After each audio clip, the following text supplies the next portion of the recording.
Hello, everyone at home. Thank you for watching The Meaning of Life. This is episode 2 coming up right now. This is a show that I've put together myself. It's cost about £20,000 to make this series, which is incredibly cheap. But obviously, that's my money, and that's slightly upsetting for me.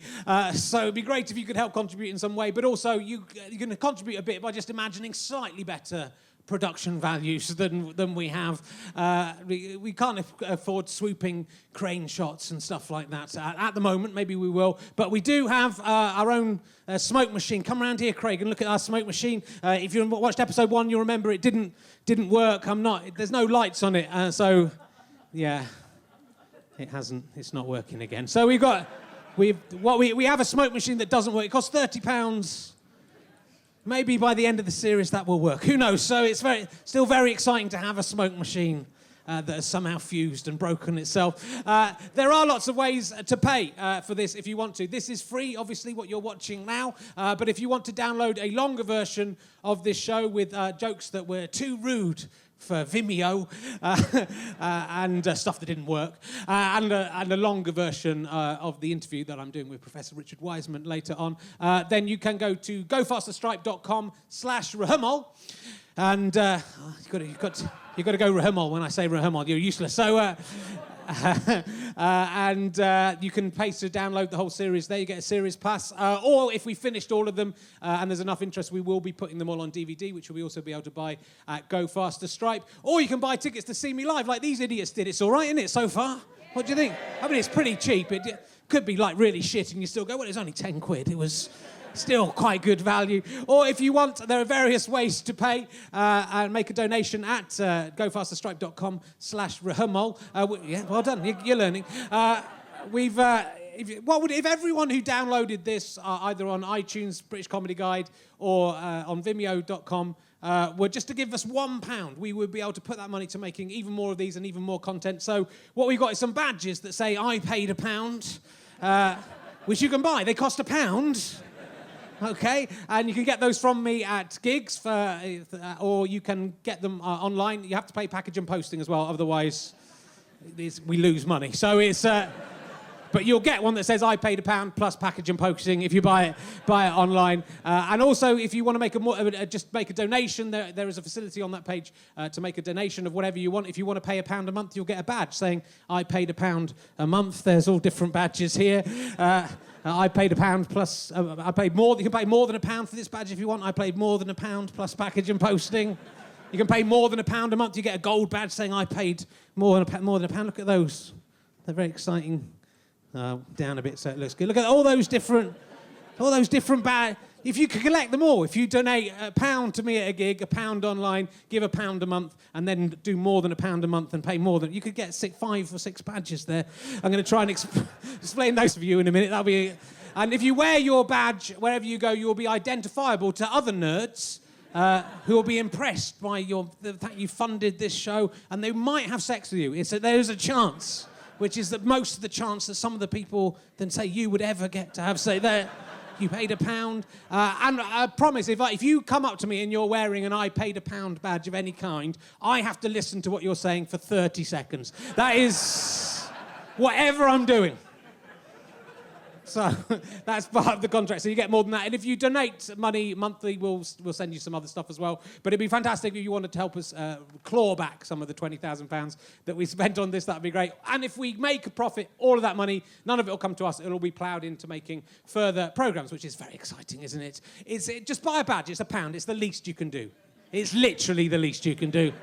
All right, the least that you can do is just to tell your friends about this show so they can watch it as well, and that's free. And maybe one of them won't be such a skinflint that they're not prepared to pay £1 for this. For 6 of these, just £1. It's a fucking £1. You get a badge. What do you want out of me, blood? Fuck you. Where did we come from? What are we? Where are we going? The answers, my friend, in the wind they are blowing. Is the mind of God even worth knowing? What's the meaning of life? That's what this show will be showing.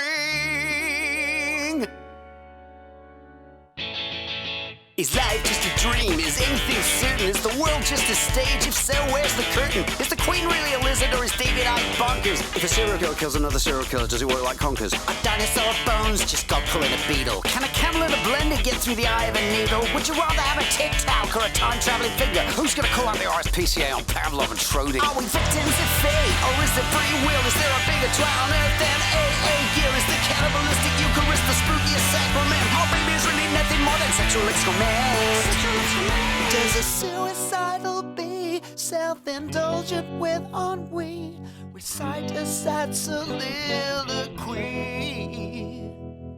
To be a bee or not to be a bee?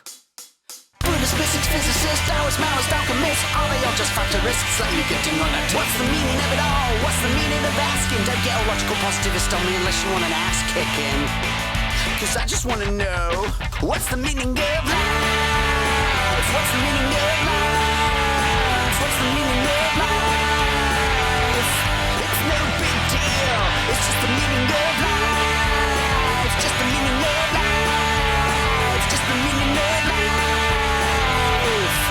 Richard Herring's meaning of life. Is everything is going to happen already written? I hope so, as that'll get me out of having to write the next 4 episodes of this show. It's the meaning of life, and please welcome your host, Richard Herring. Thank you. Thank you very much. Lovely to see you. Thank you for coming. Welcome to the show. Hello. And welcome to the second episode of Richard Herring's Meaning of Life, or as some of the cool kids are already starting to calling it, RHMOL. That's right. It's the show that aims to answer all of life's big mysteries, like, is the glass half full or is it half empty? I say it's half empty. People say that makes me a pessimist. But it kind of depends what's in the glass, doesn't it? What if it's a glass of poison?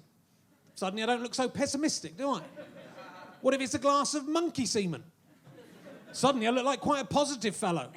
That monkey semen is half gone. That's a good thing. Not so much to go. To be honest, I'd rather be a pessimist than the kind of person who drinks half a glass of something without sniffing it first to check what it is. That looks like a nice smoothie. Slightly brackish.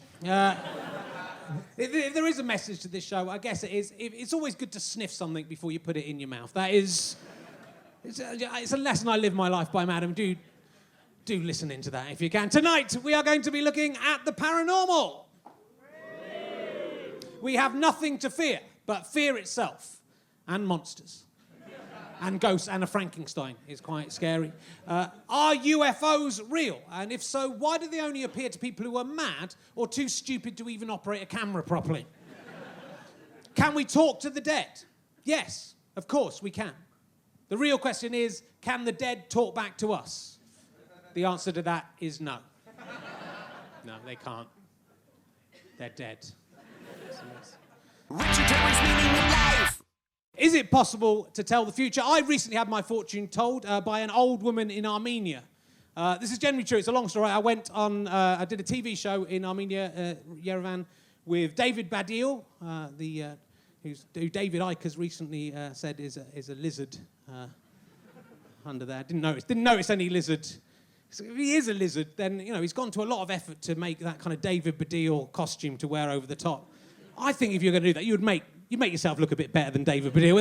That's. You think I can make myself look like anyone? You'd be Brad Pitt, wouldn't you? You wouldn't be David Baddiel. So I don't think he is.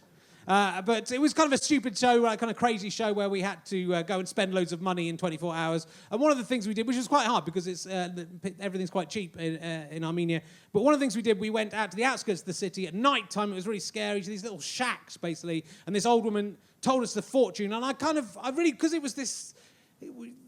She was quite a sweet old lady. I really wanted her to be right. I don't really believe in this kind of stuff, but I was hoping she would get stuff right. The way she told my fortune was she held a bowl of water over my head and then dripped burning wax into that, and then she would read my fortune from the globules that the wax formed. Well, she didn't really tell me my future. She just told me a load of stuff that's already happened to me.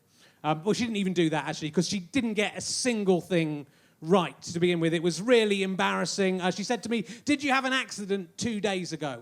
I said, no, I didn't.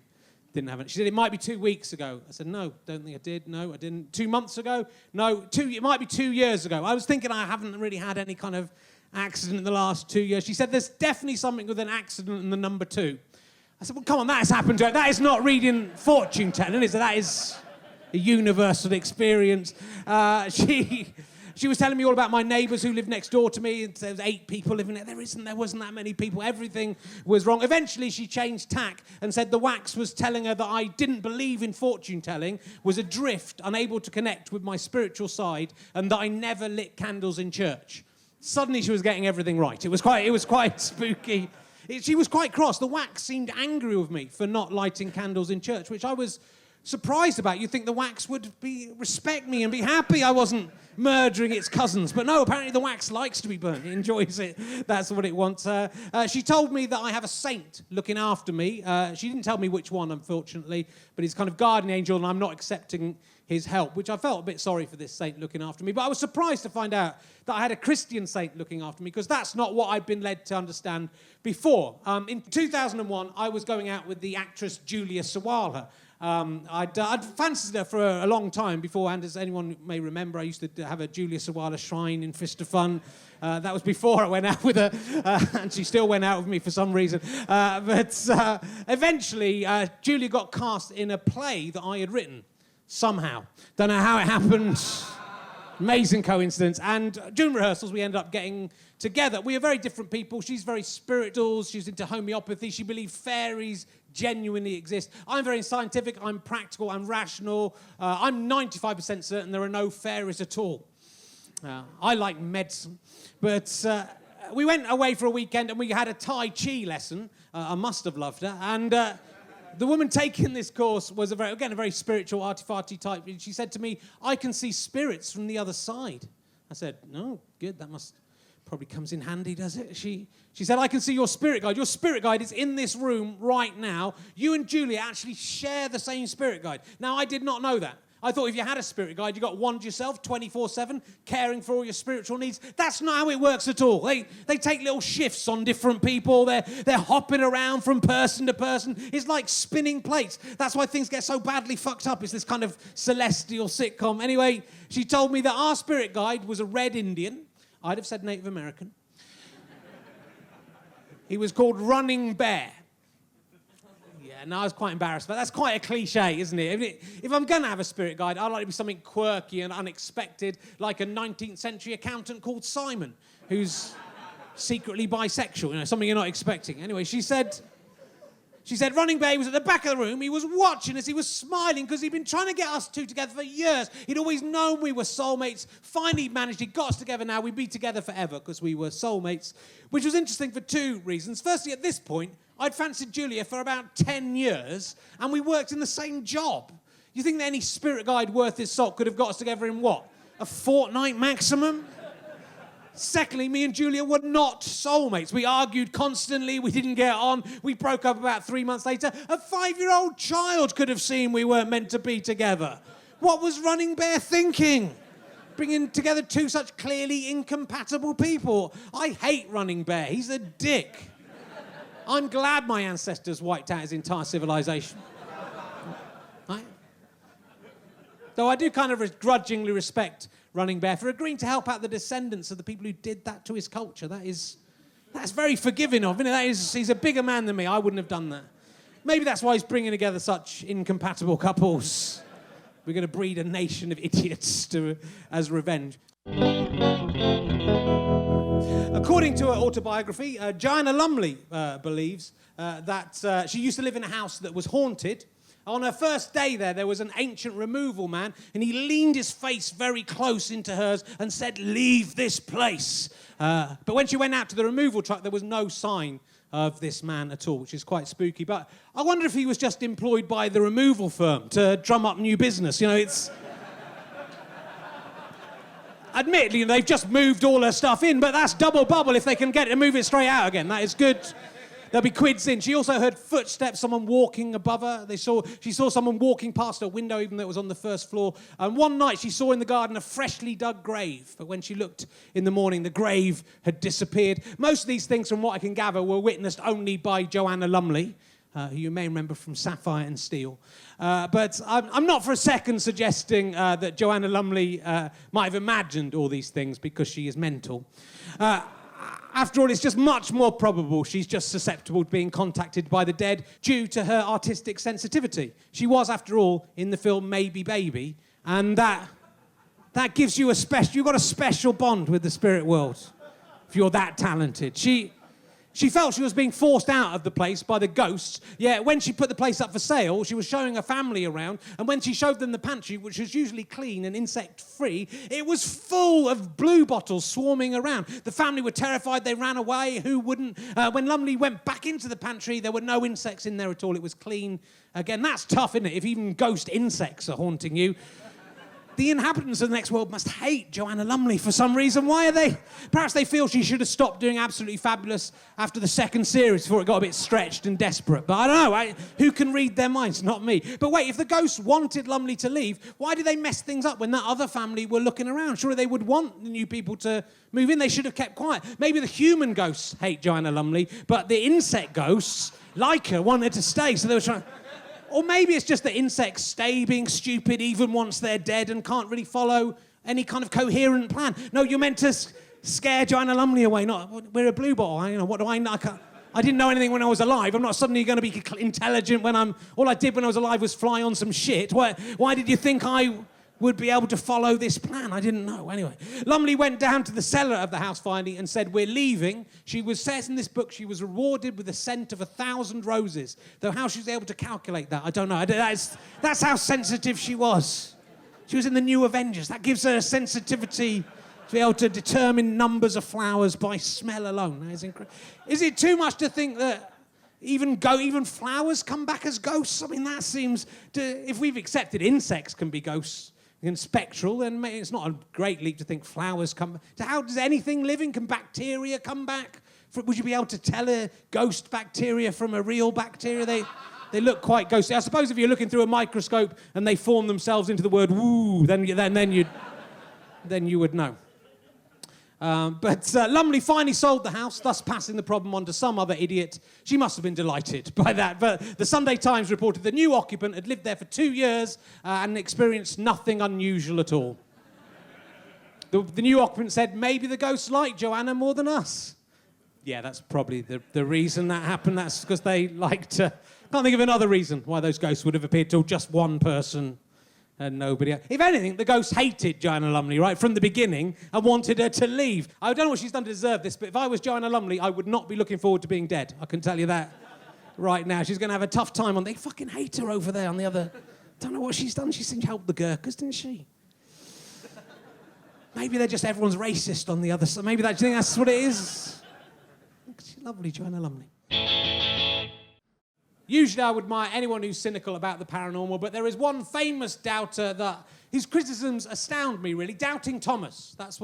Here's a man who's hung around with Jesus, according to the New Testament, witnessed him doing all this incredible... He's cured lepers in front of him, he's fed the 5,000, but when he gets the news that Jesus himself has risen from the dead, he's all right, yeah, chinny wreck on. Has Jimmy Hill risen from the dead as well? Has Tutankhamun risen from the dead?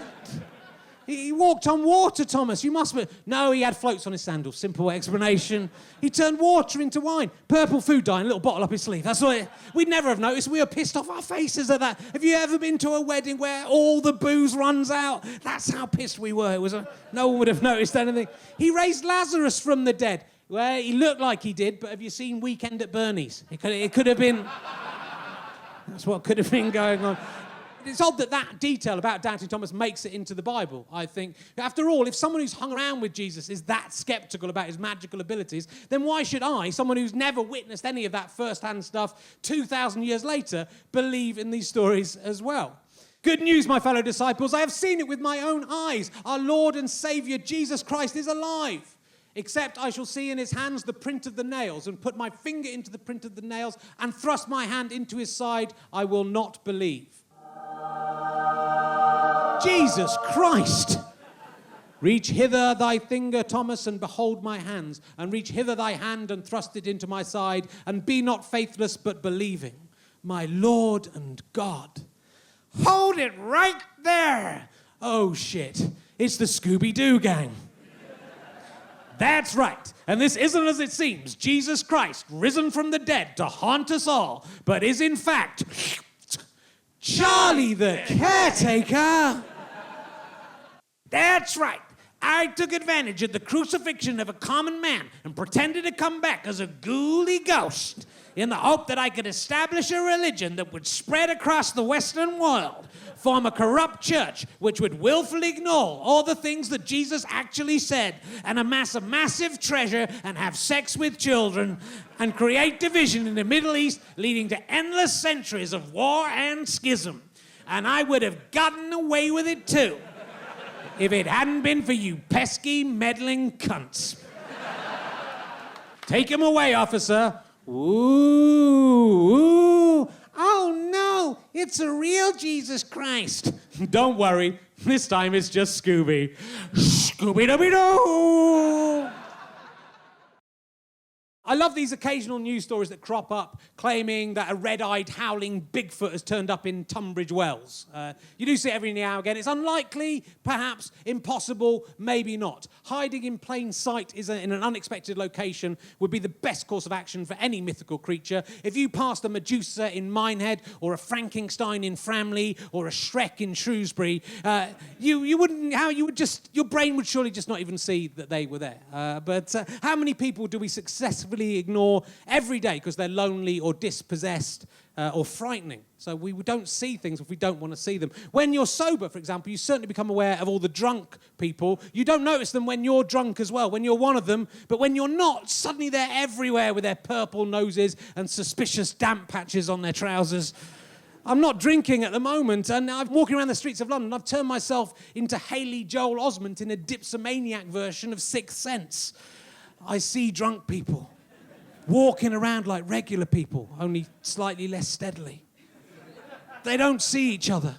They only see what they want to see. They don't know they're drunk.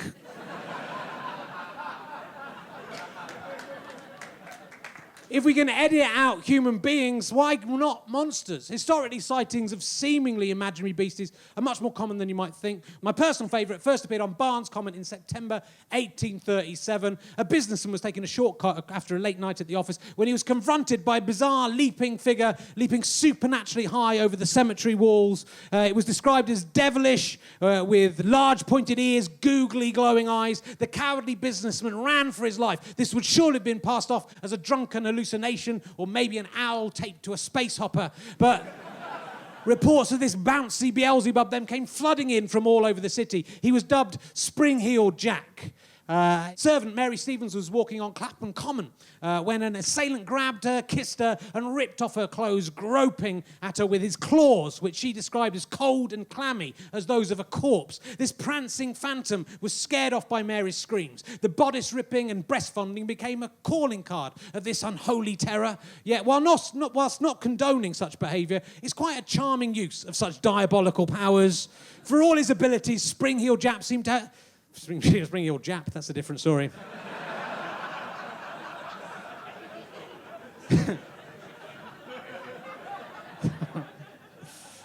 For all his abilities, Spring-Heeled Jack seemed to have the imagination of a hormonally crazed schoolboy touching up women before realising he didn't know what to do next and pogoing off into the night like a peripheral character from Carry On Screaming, played by Charles Hawtrey. Still, London was gripped with fear. The descriptions became more lurid. Jack wore a tight-fitting oilskin, had eyes that shone like fireballs and flames. He shot blue flames out of his mouth. Could any of this be true, or was just the whole city of London caught up in a wave of hysteria? The threat was taken seriously. A 70-year-old Duke of Wellington was so incensed, he came out of retirement, pulled on his wellies, grabbed his couple of pistols and rode off into the night in the hope of apprehending this satanic supervillain. Was a septuagenarian any match for this flame-spewing Zebedee? The Duke claimed to have come close to capturing Jack, but the wily ghoul eluded him. Who or what was Jack? At the time, there was a theory that the whole thing was a prank by the Marquis of Waterford, who provided backing for many convoluted Victorian hoaxes. He was athletic, he had prominent eyes, but surely he wasn't capable of jumping 25 feet into the air or spewing flames out of his mouth. It seems unlikely he'd invented some kind of 19th century hoverboard. In any case, sightings continued after his death. Others theorised that Jack was a mad acrobatic fire eater, a dressed-up kangaroo. Yeah, but who dressed him up as that, and why? Why would they do that? And why was this kangaroo, this marsupial, so obsessed with human mammary glands? That seems... Could be an alien used to the gravitational pull of a bigger planet. I prefer to believe that Spring-Heeled Jack was a product of the madness of modern city life, a monster forged from the imagination of Londoners who then willed him into existence, and then he became one of them, but with slightly better manners. But, if these things can just be conjured up like that, can we believe anything that human beings claim to witness if people say these things? UFOs, fairies, Jimmy Savile, is any of that real? He's a bit like Spring-Heeled Jack. Do you think he might have just been going for years? He's immortal. No, too controversial. That's too controversial. The Madeleine McCann stuff, fine. Yeah, we'll let that go. Don't get on to Jimmy. How dare you mock Jimmy Savile after all he's done for charity. Now, will you please welcome to talk more about the paranormal, the fantastic Professor Richard Wiseman, ladies and gentlemen. Welcome. Thank you for coming along.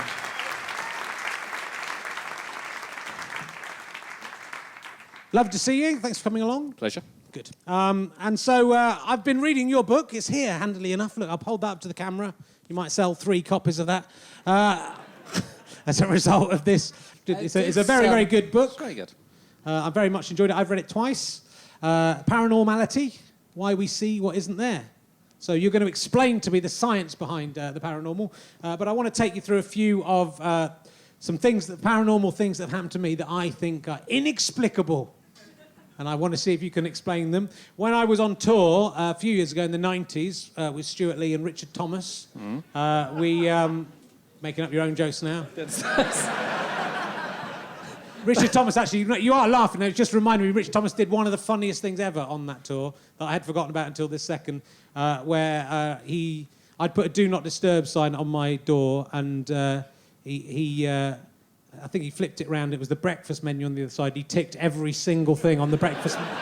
So the next morning, literally, and they came, and 2 people came, both to carry it and to look at the greediest man in the world. That's funny, yes. And I had a double full English breakfast, and I was vegetarian at the time, so it was doubly amusing. Is that the paranormal experience you wanted explaining? No, because that's an easy bowl. No, that's just by the by. Okay. When I was on that tour, we were young and we got drunk quite a lot, and I was quite tired. We didn't sleep very much, I have to say. And I went, I think it might have been in Guildford, I went to sleep on the dressing room floor, and then I woke up, I thought, and on my chest there was an old woman. I thought it was Richard Thomas for a moment, the writer of Jerry Springer the Opera, but it was an old woman sitting on my chest. Right. And strangling me, and I kind of had to fight her off, and then she disappeared. Yeah. Explain that with your science. Well, if you are backstage and it's an area that old women can get access to, if she's seen you work before and hasn't enjoyed the show, she maybe thinks there he is asleep. I'll go and sit on his chest and strangle him. It could be. That is a good explanation, actually. Well done. But she did sort of disappear the minute I officially woke up. Yeah. So would it... I haven't got a clue. You haven't got a clue? You would want an expert on paranormal experiences. I think what you probably experienced was not an actual old woman. No, I don't think it was. The disappearance would be a clue. Yeah. Was the fact that I was asleep a clue as well, do you think? Yeah. So it's what we psychologists would call unusual. And it's probably a night terror, come sleep paralysis. And so what's happening is when you fall asleep, when you dream, you're actually paralysed, so you don't act out your dream. And some people don't. They actually do act out their dreams, and that's quite funny. But they also remove themselves from the gene pool fairly rapidly for doing that. So anyway, so you're paralysed, and then when you come to, as it were, you start to regain consciousness. I didn't come to. A little bit. She definitely came. That's why I thought when you come to.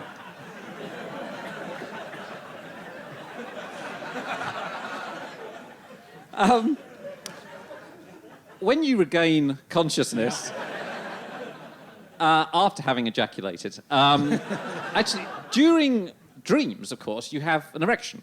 Not just you. Not just you, everyone. Nice well, not everyone. Nice I get them some of the time. Wow. So both men and women are sexually aroused during dreams. Well, they're not actually. Their genitalia is aroused. Okay. They are. They might be. That is part of them, though, right? That isn't like you're telling me a genitalia is like a creature that lives on us. And when we're asleep, it comes alive and... Yes. This is terrible. I never thought we'd get to this. Not this quickly. There's lots of sort of detached genitalia running around having sex with each other whilst we sleep. I saw a film on the internet once about a woman who had a genitalia that lived on her, and it kind of ate people, but very slowly. And they went, I was talking about the penis and the vagina. And I used the term genitalia as a collective noun. Okay. I'm now regretting it, to be honest. I wish I hadn't mentioned the entire sexual arousal, because it's not even important to the story. I was just throwing it in on a whim. So anyway, yes, so there you are, sexually aroused and paralysed. You start to regain consciousness. Yeah. And you think, I can't move. That's a bit weird. And then your brain, as it often does, makes up a story to tell you, to explain the paralysis. And it tells you there's somebody pinning you down. And it depends on your belief system as to what you think that is. Some people think it's like the devil. Some think it's an alien. And for some reason, your brain decided to come up with an old woman. Which is a curious choice. It could have come with anything. It could have come with, an attractive young woman. Yeah. But oh no. I'm the only gerontophile in show business. That's, and that makes me safe. I'm safe. And then what happens? It's quite a scary experience, actually. So as and then you slowly drift into proper consciousness, and you realise there's not an old woman there, and so your brain makes her disappear, and then you're fine. But the thing to do, if you have it again, is try and wiggle your toes, because that breaks the paralysis quite quickly, and then the drift through consciousness is much faster. I wanted to go. I wanted to stay. It's nice having a friend on that tour. Just for 1 second. Fantastic. Ladies and gentlemen, Professor Richard Wiseman, by his fantastic books. Lovely stuff. Thank you very much. You can go. Thank you very much.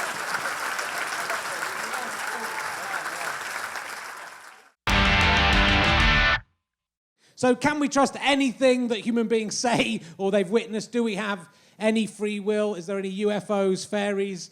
I don't know. I think that it's true. The wonders of the natural world and the wonders of science are kind of so much more impressive than anything anyone's making up from the paranormal. You are all made out of stardust. You were created. The atoms that make you were created in the crucible of exploding stars. The sperm that made you beat millions upon millions of other sperm to create life and grow into a human being with consciousness and intelligence and the ability to windsurf. You're amazing.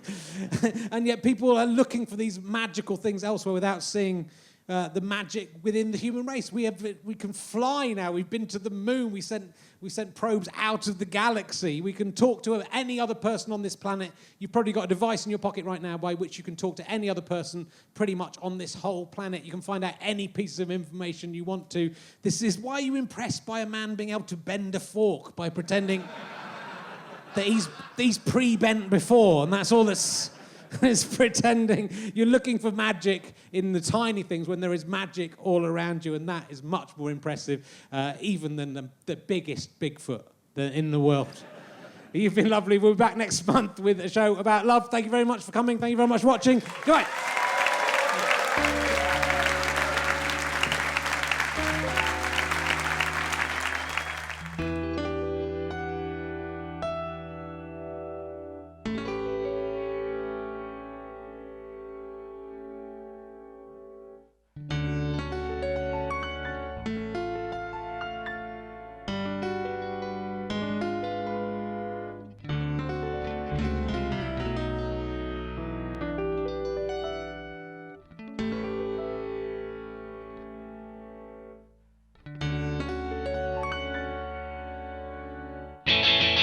Hello, my name is Richard Herring. I present Richard Herring's Meaning of Life, or as the cool kids call it, RHMOL. Oh, there's some cool kids in finally tonight.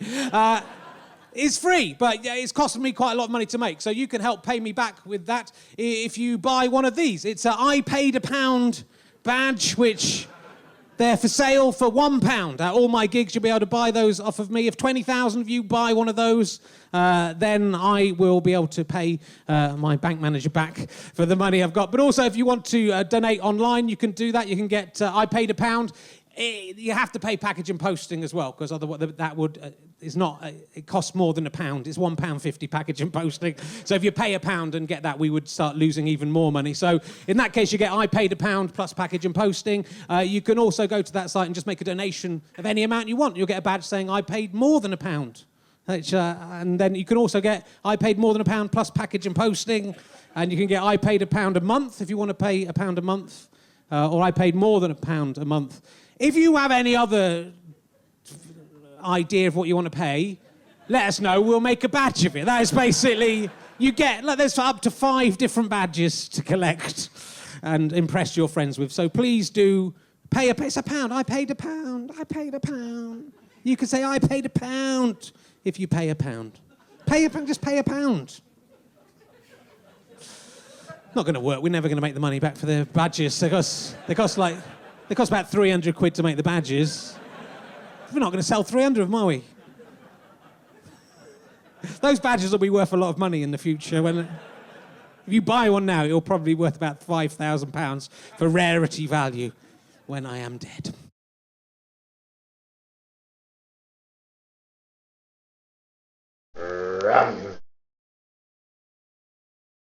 How'd you like them sky potatoes?